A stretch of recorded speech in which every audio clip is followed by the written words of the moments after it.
Daily taste the daily. Telugu వారి #1 choice Telugu matrimony. నమస్తే. వామ్మో గుంటూరులో ఉగ్రవాద కార్యకలాపాల ఈ వీడియోని ఎక్కడ స్కిప్ చేయకుండా పూర్తిగా చూడండి. ఇక వివరాల్లోకి వెళ్ళినట్లయితే ఏదైతే మొన్న 10వ తేదీన బాంబు బ్లాస్ట్ అనేది ఢిల్లీలోని ఎర్రకోట దగ్గర జరిగిందో అది ఎంత ప్రమాదకరమైనది, విషాదకరమైనది అంటే మాటలతో చెప్పుకోలేనిది, అంత విచారకరమైన విషయం. సో దీని జరగడానికి గల కారణం ఏంటి అంటే మన దేశంలో ఉగ్రవాద కార్యకలాపాలు అప్పుడప్పుడు జరుగుతూనే ఉంటున్నాయి. సో ఇప్పుడు ఆ కుక్కటి వేళ్ళుతో సహా పీకి వేయాల్సిన బాధ్యత మరి ఆ పోలీస్ శాఖ వారిది, భారత ప్రభుత్వానిది. అయితే ఇప్పుడు తాజాగా వస్తున్న సమాచారం ఏంటి అంటే ఈ ఉగ్రవాద కార్యకలాపాలకు సంబంధించిన కార్యక్రమాలు ఆంధ్రప్రదేశ్లో నడిబొడ్డు ప్రాంతమైనటువంటి గుంటూరులో కూడా స్లీపర్ సెల్స్ ఉన్నట్లుగా ఇంటెలిజెన్స్ శాఖ గుర్తించింది. సో ఇంటెలిజెన్స్ శాఖ ఈ ఏటీఎస్ అధికారుల్ని అప్రమత్తం చేయడంతో వారు అంటే యాంటీ టెర్రరిస్ట్ స్క్వాడ్ వారు గుంటూరు వచ్చిన తర్వాత గుంటూరు వచ్చి ఇప్పుడు అక్కడ తనిఖీలు చేపడతా ఉన్నారు. సో ఆల్రెడీ అక్కడ కొన్ని శిబిరాలు స్థాపించారు అక్కడ గుంటూరులో. దేనికి? ఉగ్రవాదుల్ని తయారు చేయడం కోసం. సో ఇప్పటి వరకు ఆంధ్రప్రదేశ్లో కానీ లేదా గుంటూరులో కానీ ఎక్కడైనా సరే ఇటువంటివి జరిగినాయి అంటే ఇప్పటివరకు జరగల. సాధారణంగా విజయవాడ, గుంటూరు అనగానే కొంచెం రౌడీయిజం, కొట్లాటలు, రాజకీయాలు ఇలాంటివి జరిగినాయి. కానీ ఉగ్రవాద కార్యకలాపాలకు సంబంధించిందైతే మొట్టమొదటిసారి ఇట్లాంటి వార్త బయటకు రావటం. ఎప్పుడూ కూడా ఎక్కడ ఏ బాంబ్ బ్లాస్ట్ జరిగినా, ఎటువంటి ఉగ్రవాద చర్యలు జరిగినా హైదరాబాదీలు ఒకళ్ళో ఇద్దరో ఖచ్చితంగా ఉంటారు.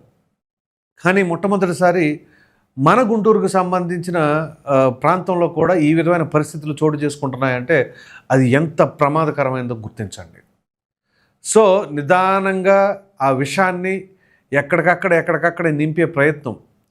పెహల్గామ్లో ఎప్పుడైతే ఆ దాడి జరిగిందో దాని తర్వాత మనం ఆపరేషన్ సింధూరం చేయటం, దానికి మరి కౌంటర్గా వీళ్ళు ఈ రకమైన ప్లానింగులు చేసుకుంటున్నారో ఏమో. కానీ ఇది ఒక విధంగా చెప్పాలంటే మన దేశం అధిక జనాభా కలిగినటువంటి దేశం. నిత్యం ఏ ప్రాంతం తీసుకున్నా కానీ రద్దీగా ఉంటుంది. మరి అటువంటి చోట్ల ఇటువంటి ఉగ్రవాద చర్యలకు పాల్పడితే ఎంతోమంది అమాయకులు ప్రాణాలు కోల్పోతూ ఉన్నారు. ఆ కుటుంబాలు విచ్ఛిన్నం అయిపోతూ ఉన్నాయి. సో నా యొక్క రిక్వెస్ట్ ఏంటి అంటే ఎవరైనా సరే అనుమానాస్పదంగా కనిపించినా, లేదా ఎక్కడైనా సరే వాహనాలు పార్కింగులు చేసి వదిలేసినా, లేదా ఏదైనా బ్యాగులు, సూట్ కేసులు, ఇతరత్ర అనుమానించదగిన వస్తువులు ఎక్కడ ఏమి కనిపించినా ఒక బాధ్యత గల పౌరులుగా మీరు చేయవలసింది ఏంటి అంటే పోలీసులకి సమాచారం అందించండి.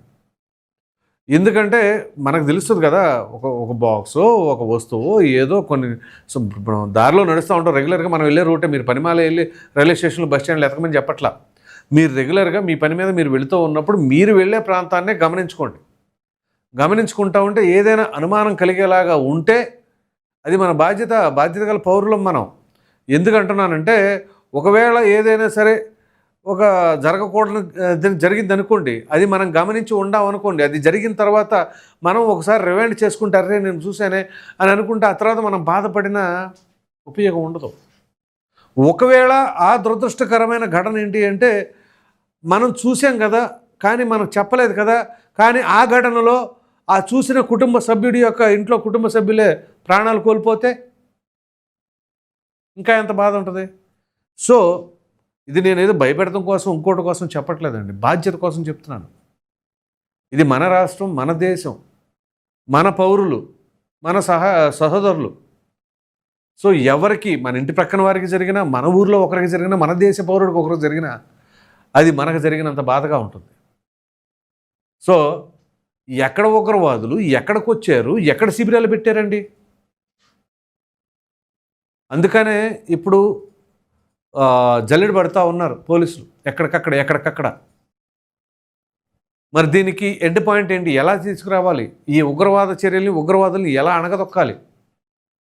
ఇక్కడ మీరు గమనించండి, ఎక్కడ బాంబ్ బ్లాస్ట్లు ఏవి జరిగినా ప్రతి ఒక్కటి కూడా ముస్లిం సంబంధించిన మతానికి సంబంధించిన వాళ్ళే ఈ కార్యకలాపాలకు పాల్పడుతున్నారు.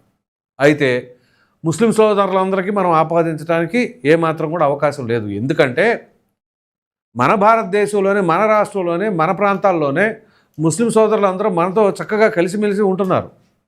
అంత మాత్రాన మనం అందరిని అనుమానించలేంగా.